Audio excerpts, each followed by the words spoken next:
Hello, ASL community. In the past, I've gotten a lot of questions about my name sign and what it means. So I've decided this week I'm going to answer that question.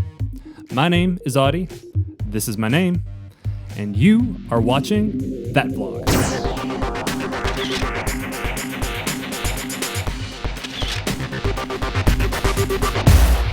Welcome to That Vlog.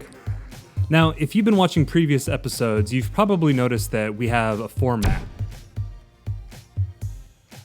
We're going to take a break from that this week. And instead of me asking you, the audience, a question to respond on, I'm going to turn the tables here and I'm going to answer a question that is often asked of me. Often people ask me, where did you get your name sign? What does it even mean? Well, this week I'm going to elaborate on that. Now, if you've seen this episode already, Birth Defect, it means you already have seen my family picture. And which one of these do you think I am? That's right. I'm the guy with that bright orange hair. And that's what I'm going to talk about today. Now, if you've already seen that vlog, you're aware that my family is all deaf. But that doesn't mean that I grew up signing proficient ASL. You know, we used sign-supported speech until I was about 15 or so. And that's when I started associating with young members of the deaf community that were my own age, which is where I began to pick up ASL. And the first time that a deaf guy came up to me, he wanted to introduce me to one of his friends. And he asked me what my name sign was. And I was like, well, it's Audie with an A. Now, if you've read this book, Name Signs, by Sam Sapola, then you probably are aware that that name sign, this A shaken, is actually an arbitrary name sign.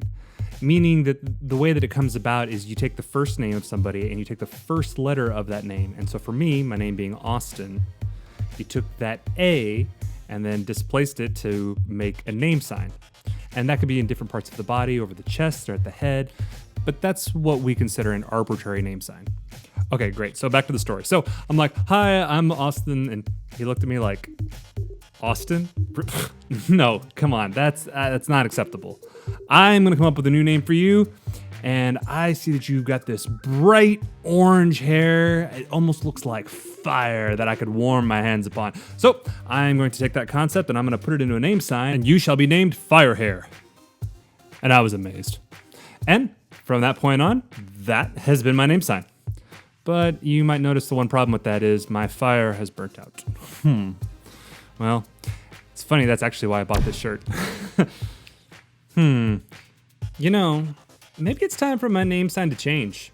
Maybe instead of Firehair, maybe I should be Mr. Clean. Or, Firebeard. Yeah. Nah, I think I'll just keep my name sign. So, anyway, that name sign was given to me and I've absolutely loved it ever since. Now, if you remember before I was talking about those arbitrary name signs, related to that idea of taking the first letter of a name, my name sign is not arbitrary. I actually have a descriptive name sign. And again, from that book by Sam Sapola, he describes this idea that a descriptive name sign means that it has nothing to do with the letters in the name. Instead, it's just a description of the person, perhaps the way they look or their personality or something that describes them. Which is why when I introduce myself to somebody, I'm always clear about describing how my name sign is produced. My name sign doesn't begin with an A. It's not an arbitrary name sign. I have a descriptive name sign. And understand that drawing the circle around the S isn't actually a part of my name sign. Like, don't do this. Hi. Hi, S. Austin. No, it's not S. Austin. It's just Austin is fine. S. Austin. No. Peanut butter. What? What? So that's how I got my name sign. And that's what it means. Now, to let you know, in next week's vlog, I'm going to be talking about last week's question. How can deaf parents build their hearing child's identity? And I really enjoyed seeing all of your different comments, and I'm going to be talking about those, as well as giving my own perspective on that. Oh, I almost forgot. Before we close out this week's episode, I wanted to let you know that I was looking around watching some different videos on YouTube, and I came across some ASL awesomeness. And I wanted to share that with you guys. But instead of actually reposting the video, I've made a secret link. So it's down below this video in the description section. If you click there, it'll take you to that video. I hope you guys enjoy. and I know that you will. Well, my name's Audie. This is my name sign. ASL Power!